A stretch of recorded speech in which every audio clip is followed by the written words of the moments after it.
Hi అండి అందరికీ. అందరూ ఎలా ఉన్నారు? మేమైతే చాలా చాలా బాగున్నామండి.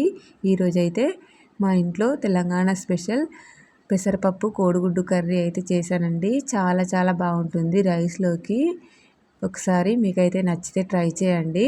దానికోసం అయితే స్టవ్ పై కడాయి పెట్టుకొని ఆయిల్ వేసుకోవాలి. ఆయిల్ వేసుకున్న తర్వాత ఆవాలు, జీలకర్ర వేసుకున్న తర్వాత వెల్లుల్లిపాయలను అయితే వేసుకోవాలండి తప్పకుండా ఈ కర్రీలో. వెల్లుల్లిపాయలు వేసుకున్న తర్వాత సన్నగా కట్ చేసుకున్న ఆనియన్స్ ఇంకా పచ్చిమిరపకాయలు అయితే వేయించుకొని ఫ్రై చేసుకోవాలి. ఆనియన్ను మెత్తబడిన తర్వాత కొద్దిగా అల్లం వెల్లుల్లి పేస్టు, తర్వాత పసుపు అయితే యాడ్ చేసుకోవాలి. వీటిని కూడా మంచిగా కలిపేసుకున్న తర్వాత ఇదంతా పచ్చివాసన పోయిన తర్వాత ఇప్పుడు ముందుగా కడిగి పెట్టుకున్న ఒక చిన్న కప్పు పెసరపప్పునైతే యాడ్ చేసుకుంటున్నానండి. పెసరపప్పు అయితే బాగా యాడ్ చేయకూడదు, కొంచెమే యాడ్ చేయాలి. ఇలా పెసరపప్పు కూడా యాడ్ చేసుకున్న తర్వాత దీన్ని కూడా మంచిగా కలిపేసుకొని ఒక్క నిమిషం అయితే ఇలా ఆయిల్లో మంచిగా మగ్గనివ్వాలి. పప్పు అయితే పచ్చివాసన పోతుంది, నూనెలో వేగినట్టు అవుతుంది. అందుకే ఇలా పప్పునైతే ఒకసారి ఫ్రై కానివ్వాలి. అందుకే మూత పెట్టి అయితే ఫ్రై కానిచ్చాను. ఇప్పుడు ఇందులో కారం, సాల్ట్ వేసుకొని మళ్ళీ ఒక్కసారి అయితే కలిపేసుకోండి పప్పునంతా.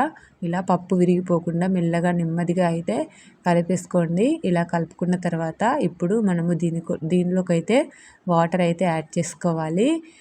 దీని కన్సిస్టెన్సీకి తగినట్టుగా వాటర్ అయితే యాడ్ చేసుకోవాలండి. వాటర్ ఎక్కువగా వేసేసుకోకూడదు, కొంచెం తక్కువగానే వేసుకోవాలి. ఎందుకంటే ఈ పప్పు అయితే పలుకులుగానే ఉంచుకోవాలి, బాగా మెత్తగా ఉడికనివ్వకూడదు. పలుకులుగా ఉంటేనే కర్రీ అనేది టేస్ట్ ఉంటుంది. చూడండి ఇలా ఉంటే చాలు. ఇప్పుడైతే మూత పెట్టేసుకొని దీన్ని అయితే ఒక్కసారి కొంచెం ఉడుకు పట్టనివ్వండి. ఇలా కొద్దిగా ఉడుకు పట్టిన తర్వాత ఇప్పుడైతే ఇందులోకి ఎగ్స్ని అయితే యాడ్ చేసుకోవాలి. మీకు ఎన్ని కావాలంటే అన్ని అయితే యాడ్ చేసుకోండి. ఇలా ఎగ్స్ను యాడ్ చేసుకున్న తర్వాత మంచిగా కలిపేసుకోండి. కలుపుకున్న తర్వాత మళ్ళీ ఒక 2 నిమిషాలు అయితే మగ్గనివ్వండి. చూడండి ఆయిల్ అయితే మొత్తం సపరేట్ అయిపోతుంది కదా.